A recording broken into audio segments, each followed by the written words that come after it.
بسم اللہ الرحمن الرحیم۔ السلام علیکم دوستو۔ رمضان کا مہینہ رحمتوں اور برکتوں کا مہینہ ہے، جس میں اللہ کی رحمتیں کثرت سے اللہ کے بندوں پر اتر رہی ہوتی ہیں۔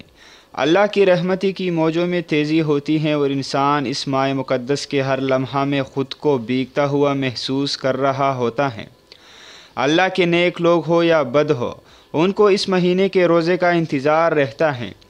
نیکیوں کو تو انتظار اس لیے رہتا ہے تاکہ خوب نیکیاں کما سکے اور اللہ کی رحمتوں اور اس ماہ کی برکتوں کو اپنی جولی میں بھر لے، اور بد لوگوں کو اس لیے انتظار رہتا ہے کہ کیا پتہ اللہ اپنی رحمت سے انہیں بھی بخش دے اور ان کی زندگی کا کھایا پلٹ دے۔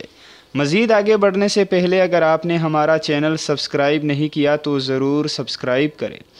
ایسی ہی بہت سے وظائف پڑھنے کا بھی لوگوں کا معمول ہوتا ہے تاکہ ان کے ذریعے اپنے جائز حاجات پوری کر سکے۔ آج ہم آپ کے لیے ایک ایسا ہی خاص وظیفہ لے کر آئے ہیں جو کہ رمضان میں پڑھنے کا ہے، اور اس کے پڑھنے سے آپ کی تمام جائز حاجات پوری ہوگی، تمام مشکلات ختم ہوگی، کاموں میں ہر طرح کی رکاوٹ ہٹ جائے گی، اور اللہ اپنی رحمت سے مسائل کو حل کر دیں گے اور آپ کی تمام جملہ حاجات اپنی بارگاہ رحمت سے پوری کر دیں گے۔ وظیفہ یہ ہے کہ رمضان کے ماہ میں کسی بھی وقت 3 مرتبہ درود پڑھنے کے بعد یا اللہ یا رحمان یا رحیم 1000 مرتبہ پڑھے، اور اس کے بعد پھر 3 مرتبہ درود شریف پڑھے۔ یہ اس وقت تک عمل کرتے رہے جب تک اللہ آپ کی حاجت پوری نہیں کرتا۔